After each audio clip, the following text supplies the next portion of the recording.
It's that listening, it's that feeding back, and then just letting it unfold. It really has demonstrated to me the power of just coaching in its pure form, not coaching for some certain thing.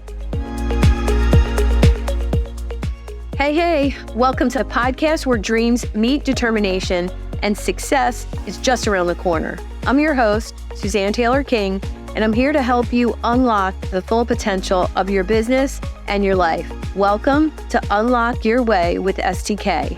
Let's unlock your path to success together. Hey, everyone. We're back for another episode of Unlock Your Way with STK. I'm STK, and this is my good friend, accountability partner, incredible business coach, Vistage Chair, CEO and founder of Pro Brilliance Leadership Institute, Machen MacDonald. Hey, STK, how's it going? I'm good. How about you? Doing just right. That's awesome. I want to be totally transparent. Most of my podcast conversations are with people I don't know that well. And you and I have been doing something pretty spectacular for more than, I want to say it's been 2 years, but it's been this meeting every Monday at this time where we're recording this, where sometimes you coach me, sometimes I coach you, sometimes it's both, sometimes it's accountability. It has just been absolutely incredible being coached by you. So I just wanted to acknowledge that and say thank you. Well, I thought I was being coached by you, so thank you. Well, that's a magical hour, right? Well, who the heck is the coach here? Oh my God. But it's been really great to have somebody who is doing something similar in the world in a different way that, really sees through your BS and your stories and your limiting beliefs and calls you to something higher for yourself. And it really has demonstrated to me the power of just coaching in its pure form, not coaching for some certain thing. Coaching like just as coaching is. Yeah, it's what I really appreciate with our time together is where we can just dance in the moment and go wherever that energy is calling. Mm-hmm. Both, being courageous and vulnerable on both sides is huge. Yeah. And I think that's really the definition of a coaching relationship. Let's talk a little bit about that relationship you have with your clients and what that looks like with the work that you're doing right now. Yeah. So when it comes to true powerful coaching, as you know, it's very Socratic in nature, right? It's not about having the answers. It's about really listening and asking questions and the power of inquiry. And I also believe that it's listening for the lies and the truths. Right? A lot of times the lies come across as rationalizations, or if you take that word rationalize, right, it's rational lies. So when people start to argue for their limitations or dig their heels in of, why they can't learn, grow, or expand or become more, that's when, for me, it's kind of fun to hold up the mirror and say, this may be your current reality, but it's not a truth. And to break that so that they can say, okay, well, what is true? And how can I redefine who I am moving forward in this moment with that awareness? Which is really, for a CEO or a founder, I think it's so rare that they have that space to do that in. And doing that in a group of other CEOs at the same level as you can be really powerful as well. Yeah, for sure. One of the primary challenges CEOs and business owners face is what we call being lonely at the top, right? Mm-hmm. It's isolation at that level. Because a lot of times it's not a safe place to think out loud with the directors or with their executive team. And they need a place to, like I say, think out loud and to process the pieces of the puzzle that they're dealing with and help give them the best opportunity to see around the corner of what's coming.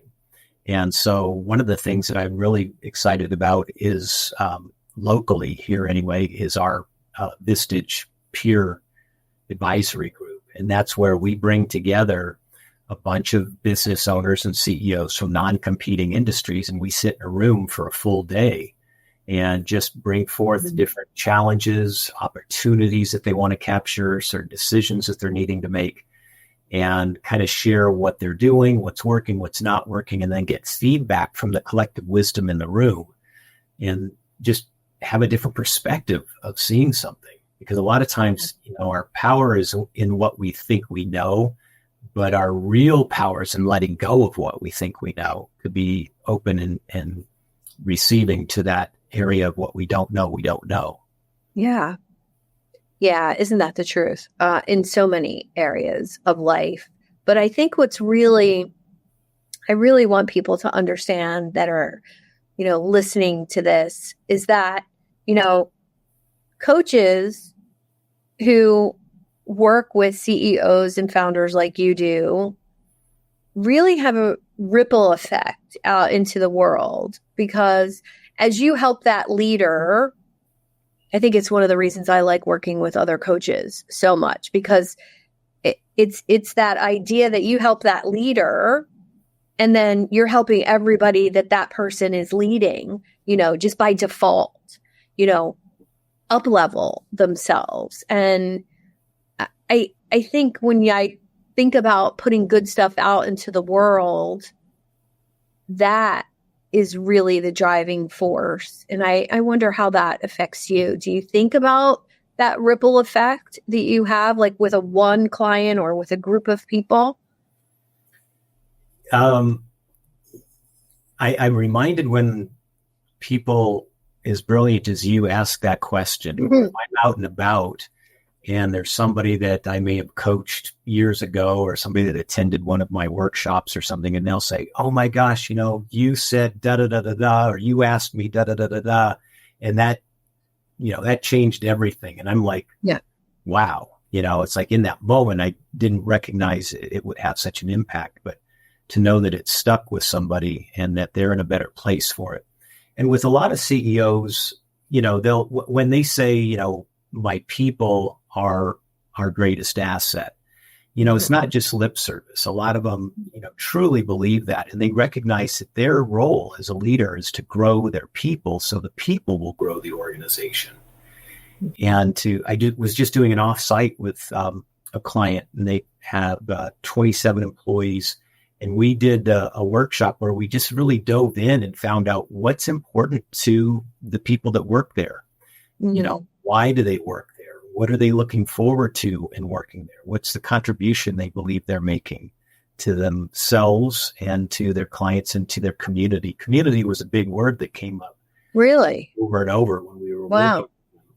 And so to me, that's the magic, is just when people start to come together, right? Really form and then perform in a strong way. That's the magic. And that all happens with the leader, right? If the leader didn't invite me to come in to do these workshops, people would have just, continued on as they were.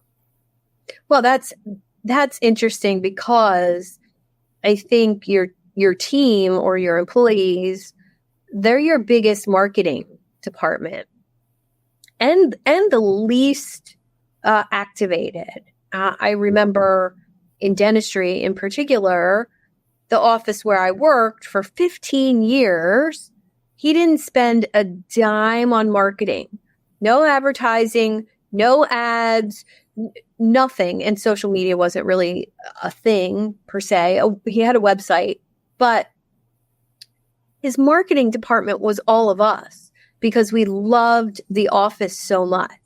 And directly every month, the employees could track that was responsible for 30 new patients a month. Wow. That's powerful. Really powerful.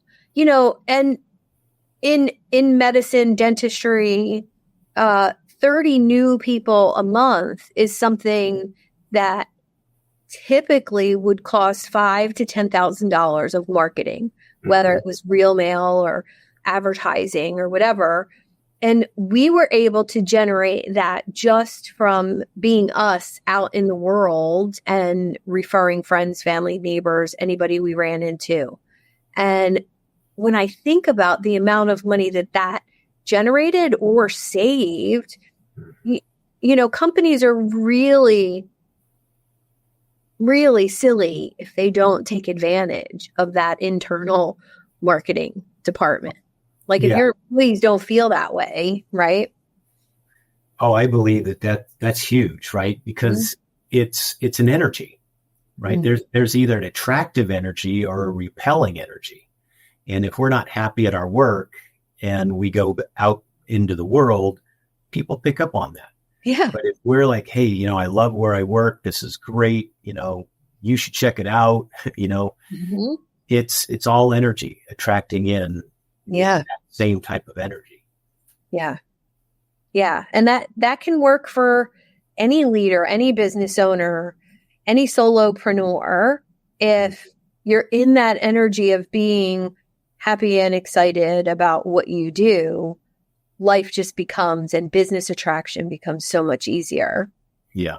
Yeah. It's kind of the easier it gets, the easier it gets. Yes. Just the harder it gets, the harder it gets. And not to say that there aren't going to be those challenges. But again, if we approach it as whatever's happening or going on is happening for our betterment rather than to our detriment, and we trust that it's all going to work out because everything is figure outable, we move in a different way, in a different direction than if we're thinking, oh my gosh, this is happening to me and right. This is I can't see a way out. It's right. Whatever we tell ourselves before we look at something determines what we see. Well, isn't that the truth? But how did you get to this point of having this mindset of yours? What did that look like? What did that journey look like? Wow. Good question. Well, as you've probably heard me say in the past, I kind of look at it like, we're either riding the wave, we're paddling like heck to catch the wave, or we're getting crushed by it in business. And life just goes in these circles, right? These little heroes' journeys that we have along the way. And, when I was young, dumb, and naive and engaged at the time, college, I thought life was great. And then my fiance at the time kind of lost that loving feeling. And I was devastated, just self-esteem. And I stumbled onto a book. Well, a friend of mine recommended it. It was Tony Robbins' book, Unlimited Power. Oh, wow. He wrote that book when he was 24 years old. Did he really? Yeah. Wow. Yeah. And I cracked that book open and I was reading it, and it was just a great affirmation of things that I felt were true, but didn't necessarily have the evidence for it. And then I just kind of trusted, and it was kind of a stoic approach to things of, life is what it is. It's not good or bad, but there's a little space in our brain that makes up, whether this situation is good or bad. A friend of mine says, if it was meant to be another way, it would be that other way. Right. So it's like just trusting that what's happening is the way it's supposed to be. And it's a so what, now what, right? Yeah. Certain things are out of our control. Some things are in our control. And if the sooner we can recognize the difference and then take action towards it.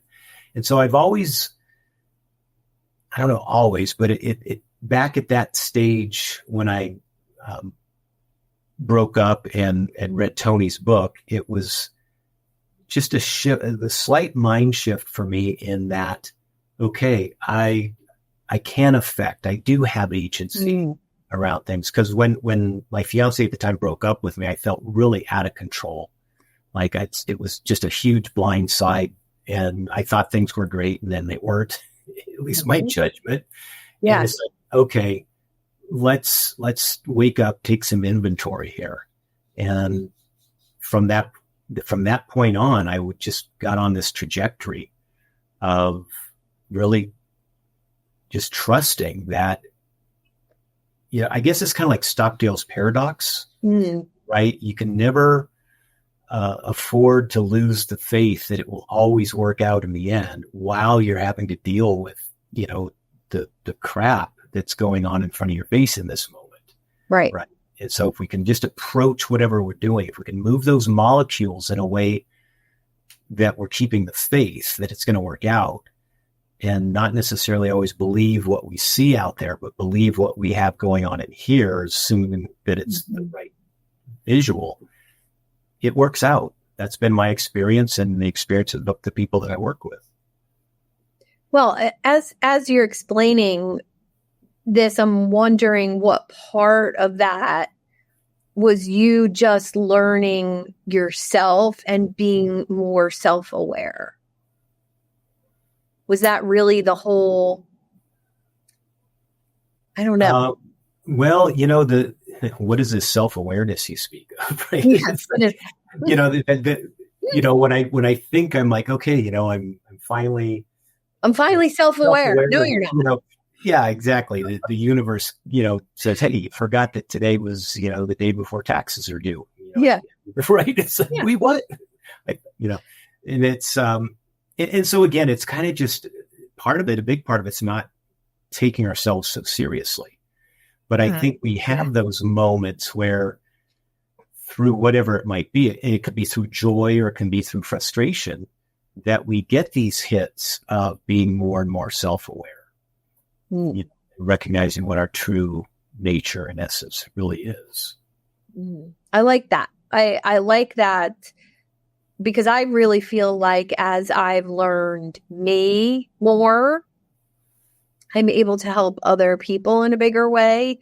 So it's almost like the responsibility to learn yourself and figure yourself out. That self-awareness piece has helped me help other people in a bigger way.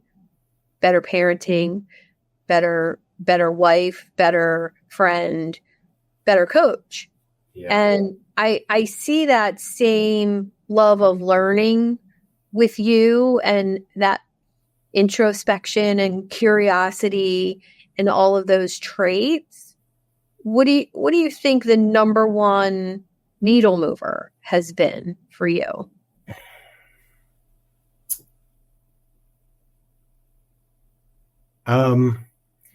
For me, the way that I've programmed it seems, is that anytime I bump into adversity, I see it as my teacher, and keeps me really curious. And, even to your point, like, when we have self-awareness, it allows us to be better at parenting or coaching or whatever it might be. And what I get a lot of it is, okay, that's my awareness around me and around how I operate in the world, but I'm very mindful to not project it on somebody else, whether it's my wife, my kids, my clients, my partners, and to recognize that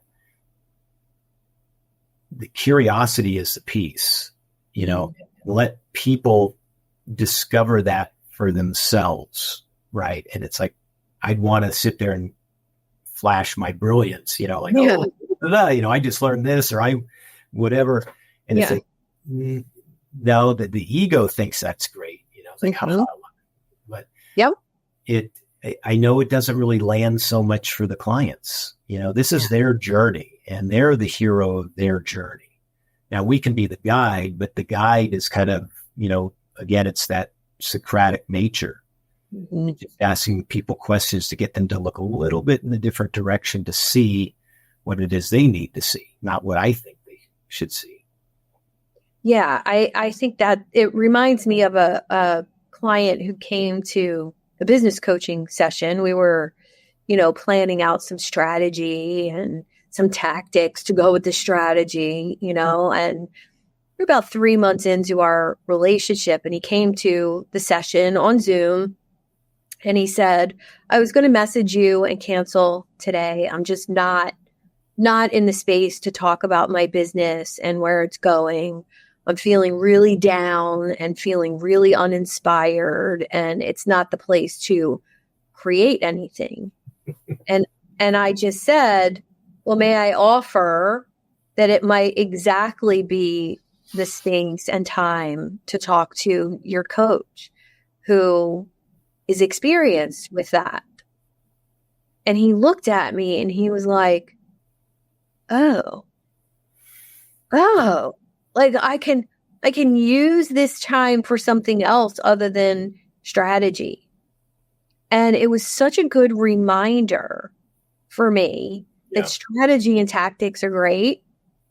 But when it comes to all business growth that I've ever seen in any business, it all comes down to the person leading the business and where they're at mentally, emotionally, even physically. I would argue that, the CEO who takes better care of themselves physically, exercising, mindfulness, sleep, meditation, their business is actually doing better than the person who's hustling and grinding. Yeah, you're spot on. The word grind is really popular. Yeah. And what I invite my clients to do is try on replacing the word grind with sculpting, right? Because if we grind, eventually it's just all going to be dust. Yeah. But if we're sculpting, we're pulling away the stuff that's not contributing to our success, might even be contaminating our success. Right. And if we trust that we are enough just as we are, and we're removing those things that keep us from being who we are. Love That's that. the real goal for me and for my clients. Yeah. Is what we found. I totally agree. Sometimes I think that not to-do list is more impactful than the to-do list. Yeah. Even the words we use, if you're using the words hustle, you're using the word, oh, it's such a slog, it's such a grind, it's such, it feels, if you're saying you're overwhelmed to yourself, just the shift to I'm so abundant right now. There's so many people reaching out to me or whatever it is. And I think so much of how we think is that language that we attach to it too. So much of it is people don't really they're not consciously aware of a lot of the words that they're using. Mm. It's like I talk to certain people and they're like, oh, I'm so busy. I'm swamped. There's way too much to do. Da, da, da, da, da. And those words, when you listen to those words, I ask them, how does that make you feel? Mm-hmm. Oh, I'm stressed. Da, da, da. Okay. Well, when you're stressed, what kind of actions do you take? How do you behave? Oh, I miss stuff. I make mistakes. Da, da, da. Okay. So what are the results? Not what I want. Great. Right. Let's reverse engineer it. Like with time, I just did this with a client last week, and his challenge is his belief is that he doesn't do a very good job of staying present. He's always worrying about the future or second guessing or regretting the past. And when we're in the past or in the future, we're in no man's land or no person. Right. And so I gave him these 7 letters to consider. I said, NOWHERE.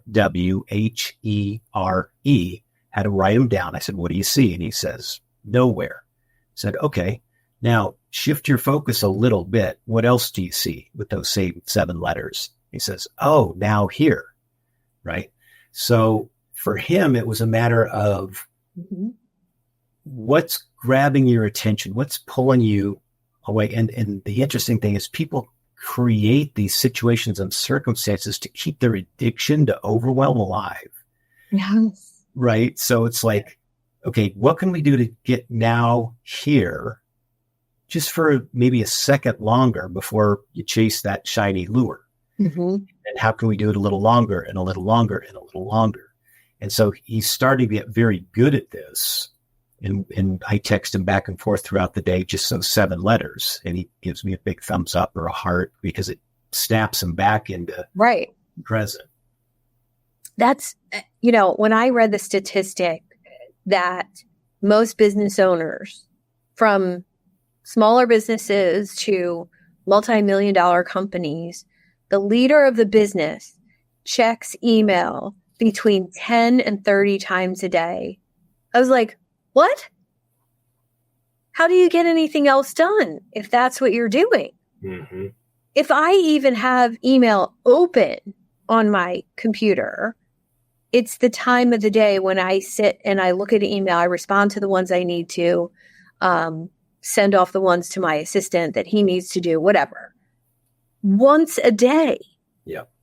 And I've been doing that now since my time with Brian Johnson. Mm-hmm.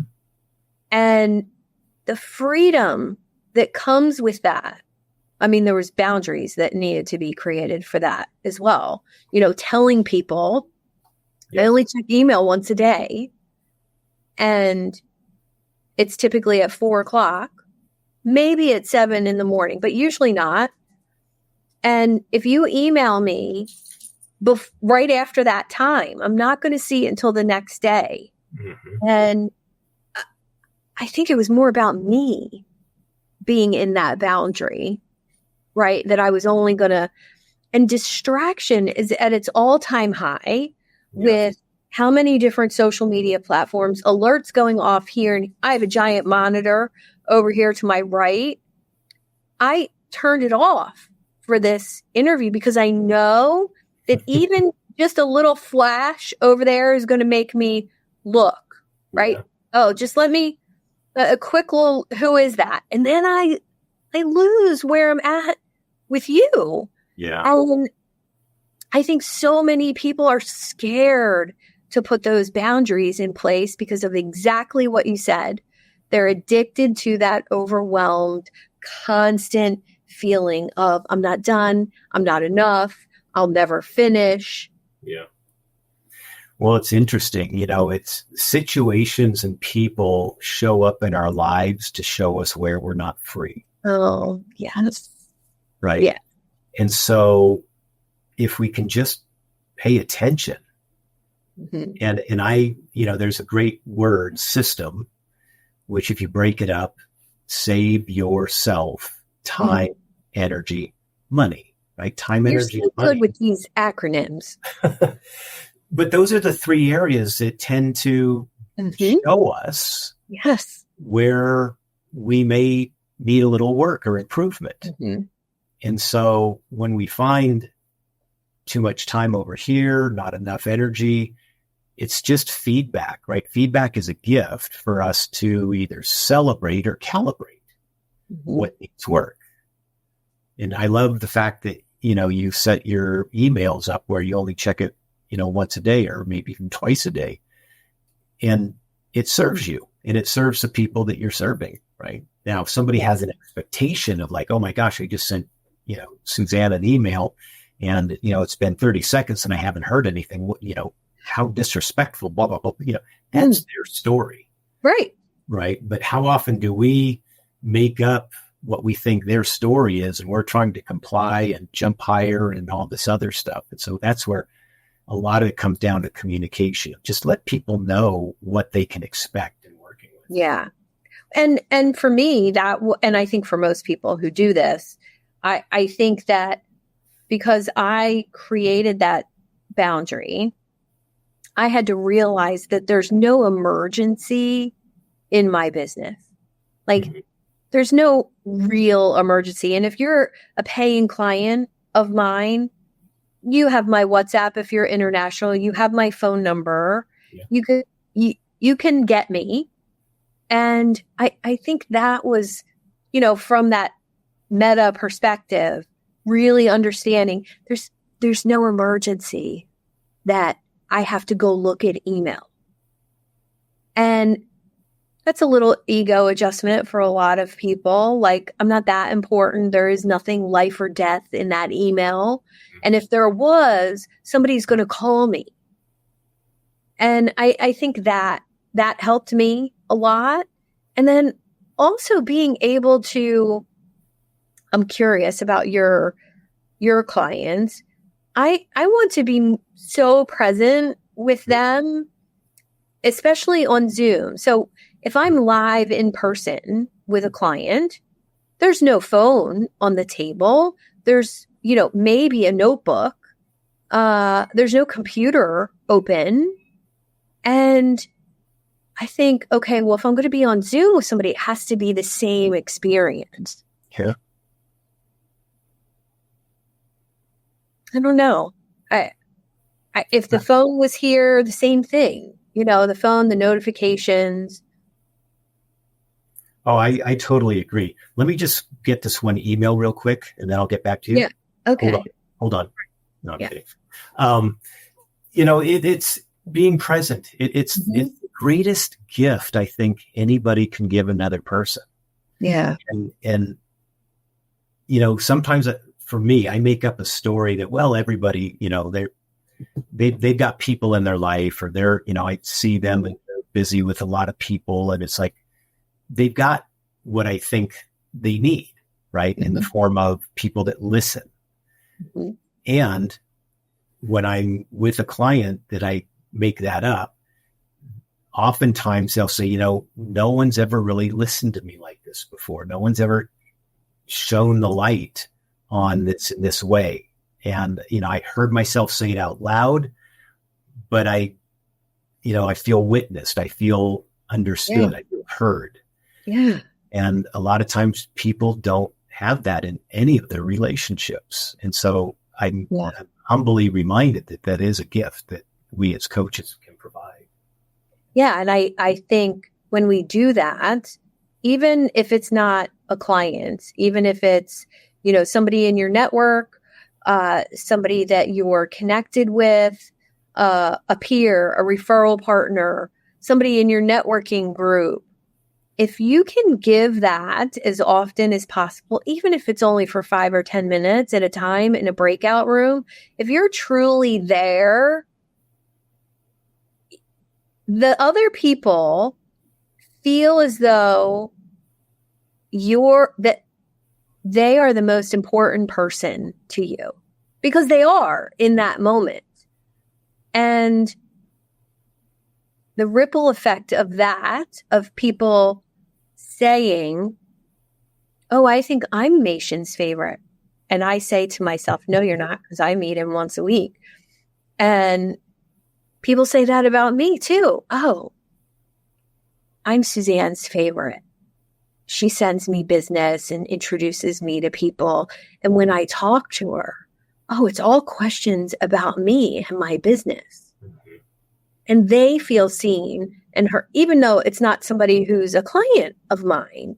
And I've seen you do it so effortlessly. But let's talk about how that has built your business, built your fan base, and made people feel special in a way that is so authentic to you. Well, I think a big part of it is it's the listening, like you say. It's also acknowledging their thoughts and their feelings.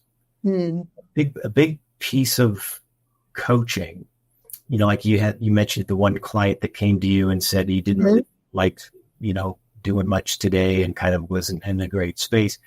Yeah. For me, I listen. When I hear things like that, I see it as what we call an ego tantrum, right? Where we all have this current self-concept of who we think we are and who we think we're not.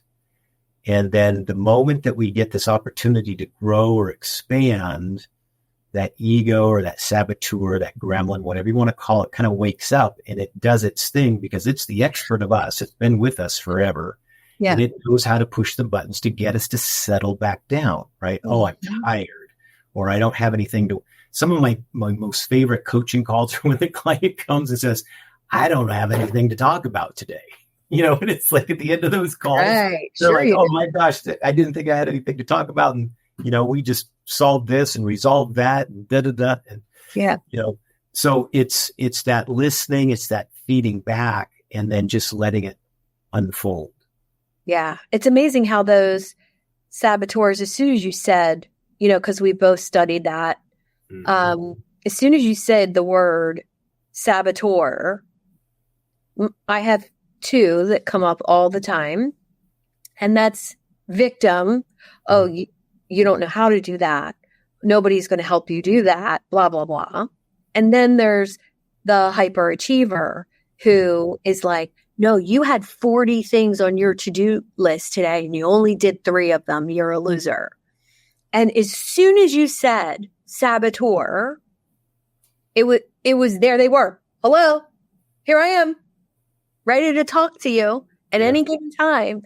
And I think the key is not letting them talk, like not acknowledge, like maybe acknowledging like, oh, hi, I hear that story coming up and that's, not true. And going easier on yourself, especially the hyperachiever. She's horrendous to me. And quieting that. Well, I think I would say it a little differently. For me, I like to give the saboteur or that critical voice a little bit of air, right? And because it's kind of like it's a 7-year-old, it's an 8-year-old, 3-year-old. And if we don't acknowledge and get down on its level and let it know that what it's feeling is real for it, maybe not true, but it is its reality. And if we try to, shut it off, it gets a little louder, it yells and screams a little louder.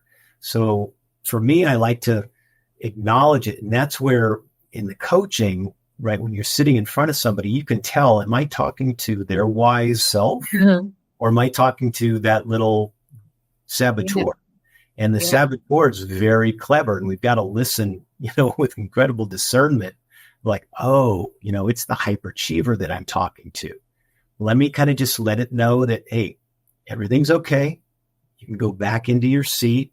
I want to talk to Suzanne for a moment. And thanks for bringing that up. We've got this. And then come back into your wise self, right? Your full potential self, and have the conversation there. And then that's where we like to go with the conversation. Early on in my coaching, I get in these little tug of war fights with the saboteurs and thinking that, oh, I'm a great coach. And all I was doing was wrestling with the saboteur, and it wasn't serving anyone. Right. But now when I can recognize that and just have it come over here and come back into the wise person and operate from there, and how that's going to go, that's the power. Yeah. How can we do that for ourselves? How can, somebody listening to this who hears that voice, how do we do that for ourselves in that moment to moment basis? Well, the easy answer is get a coach, right? But for me, it really comes back to coming from love, right? There's a line in A Course of Miracles that says, nothing real can be threatened and nothing unreal exists. And it's talking about love. And if for me, I'll just use I language. If I'm coming from love, there's no threat. Yeah. And, I can get triggered just like anybody else. Somebody says you always or you never, and I point the finger, my ego's like, oh, come on now. But in that moment, I've gotten better and better and better at like, oh, interesting. That just brought this up in me. Where's that coming from? And to recognize, okay, if I'm coming from love, right? And there's a saying that says everything is either an act of love or a cry for love. And so when somebody's not behaving in a way that we judge they should be behaving, rather than getting defensive or upset, it's like, what is this person needing in this moment that they're fearing they're not going to get or that they don't have?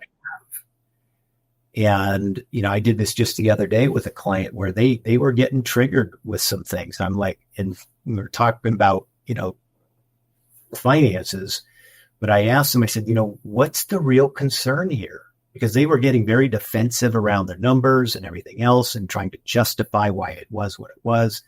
And it's like, what's the real fear here? If this were to play out, what are you really afraid of? And it was afraid of, one, getting fired, and two, losing their lifestyle and ultimately losing their marriage. Right. Wow. Now, yeah. But all of that was stacked on a poor quarter and making up all this story. So when I said, okay, the numbers are in, no harm, no foul, we're going to calibrate, we're going to get it to where we need to go. And what you just projected down the road of being, lonely or alone in your 70s, 80s, and 90s and dying without anyone, that's not true. Right. The doom spiral. Right. But he didn't recognize that that's where it was all going. He was just feeling it and then bringing it back onto these numbers. Mm-hmm. So when we could separate the two out and he could go, oh, numbers are just the numbers. It's information. And we can, it's like a GPS. Like, okay, we took a wrong turn. We're going to do a U-turn at the next stoplight. Right. Great. We got it. Yeah. And, from everything, what I heard from that description, the art of slowing things down, the art of slowing your thoughts, your breathing, your energy down enough to have that space between stimulus and response, between numbers and the doom spiral, like giving yourself that space to actually, what's happening right now? Why do I feel that way? Why am I feeling that way? Can really make a difference in the long-term output of what you're doing, right? I mean, oh, I absolutely agree. I always say, and I didn't make it up, I just borrowed the brilliance from somebody, but it's, to slow down, we speed up. Mm-hmm. Right. So it's like, if we just take a moment and be, rather than just do. And oftentimes people are just so caught in the busy trap because they think that that's the way to be. Well, I had that happen earlier today. One of the things on my to-do list was to write a sales page for, and begin it. I wasn't going to finish it today, but to begin the sales page for my January program. It's the same program. I just want a new sales page, right? And I didn't get too spastic about it. I was like, okay, I have some ideas. I know what I want it to look like. And I just started kind of thinking about it instead of jumping into like creating it, hands-on creating it. And not 20 minutes later, as I'm jotting down some ideas and looking at some other layouts of other people's sale. Oh, I like that. I don't like that. Oh, yes, I want that. No, I don't want that. I get a message from my AI mentor with 13 prompts in a series on a landing page based on StoryBrand formula, which I do everything based on that idea. And I thought, 13 prompts to put in a row to get the output that I need once I make my decisions. And if I had sped up that process, I would have been half done creating by the time I got that email from him. I just thought, isn't the universe just perfect, miraculous when you're slowing down enough to see it? Yeah. It's amazing. Yeah. It's to that point, right? It's like, if we're going to slow down, you're wanting to make room for something, whether it's creativity, insight, or something. And if we're not clear on what we want to fill the space in with, it's just going to fill in with more of the same, right? Nature abhors a vacuum. So if we're kind of in this overwhelm or chaotic energy, gotta, and we make room, guess what fills it? Just more I gotta. Yeah. But if we say, okay, I'm going to make room for insight or for curiosity, whatever the intention is. That's why I'm a big fan of intentions, but also segmenting the intention throughout the day, right? Because otherwise it feels like we're sprinting a marathon. We don't know what mile we're on or where the finish line is. We got pushed into the middle of it. We're like, I got to keep up. But if we can say, you know what, for this next segment of the day, right? Like for this interview, right? This is a segment in each of our days. I'm sure that you came to it like, okay, how do I need to be? What do I want to bring? How do I want to show up? Yeah. And if we do that segment to segment to segment, we reclaim so much of our energy that if we just make up the story of, I got to get things done, hit the starting button and, it doesn't go, end until 5 o'clock tonight or 8 o'clock tonight. Like we've got so many beautiful segments in between. Some can be curious, some can be courageous, some can be compassionate, right? We have to show up differently given the segment. Well, I love that idea because my favorite segment of the day is my deep work time, which is, I love to learn and it's a quiet time and it involves coffee and all the things, right? It's one of my favorite times of the day. Nobody in my house is up yet. And it's just me and the dog and my coffee and deep learning for me, whatever time. What? No rejection. Nobody says I got to pick it up. Right. Right. And that segment of the day, I notice when it's time to switch out of that segment, there's like a weird gray area of between that segment and the next segment of the day. So I decided, how can I move my deep learning time so that segment of morning routine and school drop off and, shower and hair and getting all ready for the day, how can I switch so that my deep learning time afterwards doesn't transition into something frantic? And let me tell you, the difference in my learning now is different because the mindset after the learning is still like at that level of presence and focus and all the other things. It's like, wow. So things are sticking with me more. So I'm curious, what did you do around the transitioning piece for it to? I changed the order of things. So instead of doing deep learning first, and I do my exercise, meditation, journal, then shower, dress, then morning routine with the family, breakfast, school drop off, all that. And then I come home from that and I still have at least another hour, sometimes 2, before clients or work calls. So it was just a matter of changing the order of things that they became more impactful for me. And then the idea of not switching tasks as much, not going from one thing to another, back to another, that helped as well. Yeah, it's I call it digesting. And if we move too fast, right, we get emotional indigestion.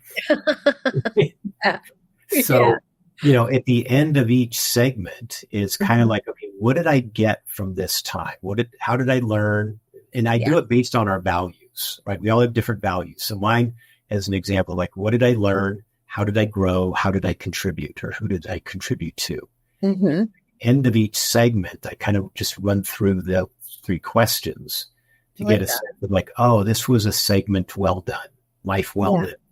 Yeah. And I had the opportunity to experience that throughout the day. And I've been doing it for so long now that it's kind of this quick unconscious piece, but it gives me that sense of a bow on this segment. And now I've got a nice clean slate, an opportunity for this next segment. Yeah. So I wonder if that contributes to your work-life satisfaction level. Yeah, it does. During the pandemic, I came up with a process, kind of a journaling process that I call image. Mm-hmm. And the I is setting the intention and the inspiration for the day or for the segment. Mm. The M is for noticing the magic or the miracle of either the segment or throughout the day, right? What's the gift here? The A is for affirmations and ask-formations, right? So I get a sense of like, well, who do I need to be? How do I need to show up? What do I need to lean forward or lean into for the day? The G is for gratitude, right? The quickest way to get anything and to get out of a funk is to go into gratitude. And then the E is expansion, right? How did I grow? How did I learn? How did I contribute? Whether it's through segments, like I was just mentioning, or at the end of the day, the overarching piece. And every day, except for the days that I don't, I'm not perfect in that way. But, like most of the days I go through that process and it gives me this great sense of like, you know what, day well done, life well lived. Right. Let's talk a little bit about your morning, your AM and PM bookends. What do they look like? Yeah. So for me, it's, I kind of borrowed, you might know Hal Elrod's book, Miracle Morning. He has something called Life Savers. Savers is an acronym. So I kind of follow that to a degree. And it's the S is silence or meditating. The A is affirmations. The V is visualization. The E is exercise. The R is reading. And the final S is scribing or journaling. So I incorporate those into my day. And basically it's like when I wake up, kind of while I'm still in that twilight coming out of a deep sleep is actually time where I start to do my visualization of how I want my day, how I want to remember, put together my life, right? Most people wake up and they remember everything from yesterday. Oh yeah, I had this ache and pain. Is that still there? Oh yeah, that's still there. Oh, I got to pay this bill. Oh man. Yeah. And they start to remember, put back together this life that they really don't want, right? So while I'm waking up, I remember the life I'm building. Beautiful. About. And then, so I'll give that maybe 10 minutes or so and it kind of just get the energy flowing that way. And then, from there, actually one of the things I do is I hydrate after waking up. So I have a little concoction of salt water and a little bit of lemon. It's like Gatorade without all the sugar and chemicals, but it just gives my body a chance to, have a chance for the day. Then from there, I'll do some reading and some meditating, and then I'll move into some slow stretching, and then into some body weight exercises. And then I do resistance bands. So that's my exercise. I fast until about noon, so I don't do a breakfast, but I will do like a bowl of coffee. And then the night before, I kind of script out what I want the next day to look like. And so I'll look at that with my coffee, just kind of reconfirming like, okay, this is what we said we're going to do this today. And then, first appointment and I'm off to the races with that. And then as far as the evening goes, the wind down is, again, it's taking inventory. It's doing that image process at the end of the day, making sure it's, it's closing out the till or the cash register, so I'll do that. And then my office is a separate building on our property. So I walk back over to the house and, as I'm walking, I'm leaving all the stuff that I need to leave for work. On your commute. On my 60-step commute, right? And then when I get into the home, it's like I'm all there. I'm present. I'm there for my family, curious and loving. And so when it's just having fun, checking in with them. I love that. And I think what stands out to me is the planning of it, the routine of it, the knowing that that's, going to start your day, end your day. The idea of commuting, I started doing something before and after work, walking my dog around the block. And that was the commute. instead of just, from the kitchen into here, which is 10 steps, putting some separation between home and office. Yeah. And I'm a big believer too of, our unconscious mind is doing a lot of work behind the scenes, right? It's that, same part of ourselves that beats our heart, digests our food and all that. So at the end of the day, whatever the challenges or aspirations that we have, I will kind of turn them over to that part of myself, the greater good, God, universe, whatever we want to call it, and just say, hey, I trust you. I'm going to go be with my family right now. And I trust that you'll get all this figured out and processed so that when I come back in tomorrow, I have it. And just like you got that email, stuff just shows up. And I'm a big believer that happens because we kind of set the intention of everything will come to me as I need it throughout the next day. Yeah, but if you're moving so fast, you don't even know what you need. Right. Then, maybe you're putting not 100% things out into the world, whether it's a quick response to an email that has too much emotion in it, or, and we've all done that. But I think what we're really saying here is to be able to slow down enough so that the universe can show up and help you with those things, or that you're able to be present enough to see them, to see the help. And I think that's really a beautiful place to be in, the synchronicities of that. Yeah. The universe is always there, right? And we're observing it as best we can. But there's so much that's going on that we can't even really process. Yeah. So if we're clear on what we want to look for, what we want to catch, that's the slowing down piece, right? It's all going on, but we've got to be able to okay, let me take a moment and look and see that it's there and then allow it in. I just thought of a great test that I will leave all of our listeners with. I'm going to say something, and I guarantee that next time you're out in your car, that this will happen. You're going to see a lime green car. Now, how often do you see a lime green car? Very, very rarely. But somebody did this to me years ago and said, you're going to see a lime green car today. And I was like, okay. And not an hour later at a red light, and a lime green car pulled up next to me. And I was like, oh, wait a minute. What you're aware of, what, I mean, activator. I would have never noticed that lime green car, but the fact that I was looking for it, it was there.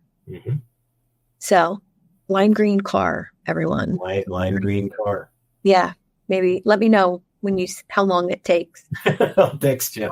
Yeah. You won't see one on your commute home, but. Well, I got to run to the store. So. Okay. Maybe at the store. Well, Machen, thank you so much for joining me for this conversation. Has been great. How can the listeners get in touch with you? Well, a great way is either hit my website, probrilliance.com, or I'm on LinkedIn quite often. A lot of posts there, a lot of goodness there, by the way, too. So you can catch me there. Awesome. And we can learn more of your acronyms in your email. Yes. Yes. Thanks again, my friend. Thank you, Suzanne. Welcome.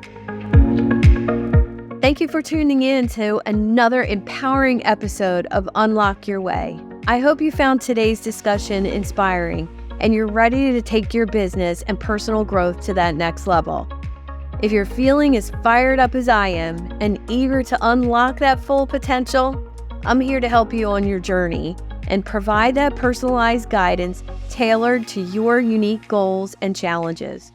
Simply book a one-on-one coaching call with me and we'll dive deep into your business aspirations and see how we could co-create a roadmap for your success. And whether you're striving to scale an enterprise or just getting started, I'm here to support you every step of the way.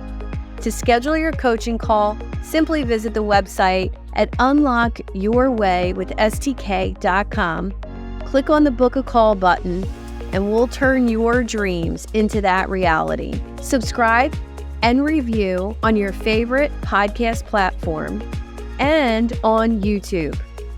Plus, you can join over 800 entrepreneurs in the Idea Lab Facebook group. Let's make success as an entrepreneur happen together. Until next time, I'm STK. Keep dreaming big, stay focused, and most of all, have fun while you're doing it.